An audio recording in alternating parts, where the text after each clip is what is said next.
আমার প্রাণের ভিউয়ার্স, প্রথম ভিডিও ছাড়ার পর অনেক গ্যাপ হয়ে গেছে, দ্বিতীয় ভিডিওটা দেখাতে পারিনি আপনাদের। ওই দেখেন, অল্প পরিসরে নিজের ঘরের খাওয়ার জন্য কিছু আলু করছি। নিজে আলুর প্রচণ্ড দাম হওয়ার কারণে এবার চিন্তা করছিলাম যে নিজেই আলু ক্ষেত করব। তাই বাড়ির পিছনের দিকে অল্প কিছু জায়গায় যাতে নিজের খাওয়া হয় এইভাবে আলু কিছু করছি। মোটামুটি ভালোই হয়েছে। এখন উপরওয়ালার উপর নির্ভর করতেছে সুস্থভাবে আলু গাছগুলা হবে কিনা, সঠিকভাবে সুন্দরভাবে ঘরে তুলতে পারবো কিনা, এটা হচ্ছে। আর আছে কিছু শিম, অনেকগুলো শিম হয়েছে। শিমের দাম অনেক কম বাজারে, তাই করছিলাম শিম বাণিজ্যিক চিন্তা ভাবনা কইরাই, কিন্তু দেখা যাচ্ছে অনেক দাম নেমে গেছে। এখন যা দাম চলতেছে তাতে দেখা যাইতেছে নিজের যে পরিশ্রম, যে উঠানোর হারভেস্ট করার যে পরিশ্রমটা, এই পরিশ্রমটাই হবে না, এই পরিশ্রমের টাকাটাই উঠবে না। তাই সবগুলো সিম গাছেই আছে, গাছেই রাখতেছি, পাকাইয়া বীজ কইরা ঘরে রেখে দেব।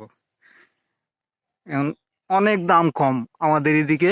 সবজি বলতে এত চূড়ান্ত দাম নামছে, পিছন থেকে অনেক দাম ছিল, কিন্তু এত দাম কমছে এটা চিন্তার বাইরে। সবগুলা সবজিতেই দাম কমতে কমতে একদম অবস্থা খারাপ। তাই এগুলা বীজ করে নেব, বীজ করে রেখে দেব ঘরে। যদি বীজ থেকে কিছু টাকা পাওয়া যায় এই চিন্তা ভাবনা করছিলাম। সিমগুলো করা হয়েছিল বাণিজ্যিক চিন্তা ভাবনা করেই, কিন্তু এখন দেখা যাচ্ছে যে আর কি নিজের হারভেস্টের যে কষ্টের যে শ্রমটা, ওইটাই উঠবে না বাজারে দিলে। দেখেন কি সুন্দর সুন্দর সিম জুইলা রয়েছে গাছে।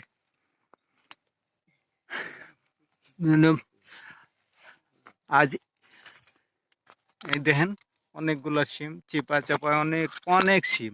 আপনাদের সবগুলা দেখাইতে পারতেছি না, কারণ সব জায়গায় মোবাইলের ক্যামেরাটা নিয়ে যাওয়া যাইতেছে না। যতটুক পারি দেখাইতেছি। দেখেন তো বাড়ির পিছন সাইড, ওই যে সিমের মাচাটা অনেক বড়,